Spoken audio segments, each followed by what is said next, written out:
run into him at any moment. I do not want to use his name in this account. My assailant, my would-be assassin, the asinine man who made assumptions about me and with whom I had a near-lethal assignation. I have found myself thinking of him, perhaps forgivably, as an ass.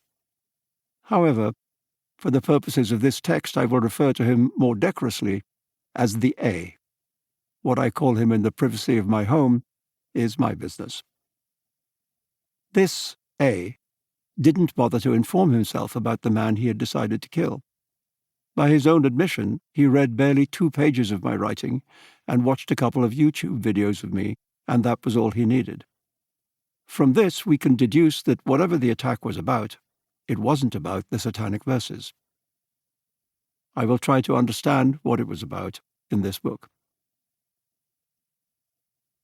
On the morning of August the 12th, we had an early breakfast with the event's sponsors on the sunny outdoor terrace of the institution's Grand Athenaeum Hotel.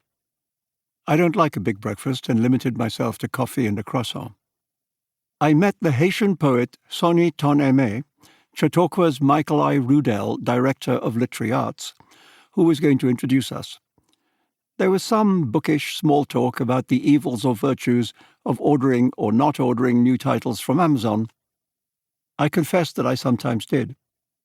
Then we walked through the hotel lobby and across a small piazza into the backstage area of the amphitheater, where Henry introduced me to his nonagenarian mother, which was nice. Just before we went out on stage, I was handed an envelope containing a check, my speaking fee. I put it in the inside pocket of my jacket, and then it was showtime. Sonny, Henry, and I walked out onto the stage. The amphitheater seats over 4,000 people. It wasn't full, but there was a big crowd. We were briefly introduced by Sonny speaking from a podium at stage left. I was seated at stage right. The audience applauded generously. I remember raising a hand to acknowledge the applause. Then, in the corner of my right eye, the last thing my right eye would ever see, I saw the man in black running towards me down the right-hand side of the seating area. Black clothes, black face mask. He was coming in hard and low, a squat missile. I got to my feet and watched him come. I didn't try to run. I was transfixed. It had been 33.5 years since the Ayatollah Ruhollah Khomeini's notorious death order against me and all those involved in the publication of the Satanic Verses. And during those years, I confess, I had sometimes imagined my assassin rising up in some public forum or other and coming for me in just this way. So my first thought when I saw this murderous shape rushing towards me was, so it's you. Here you are. It is said that Henry James's last words were, so it has come at last, the distinguished thing.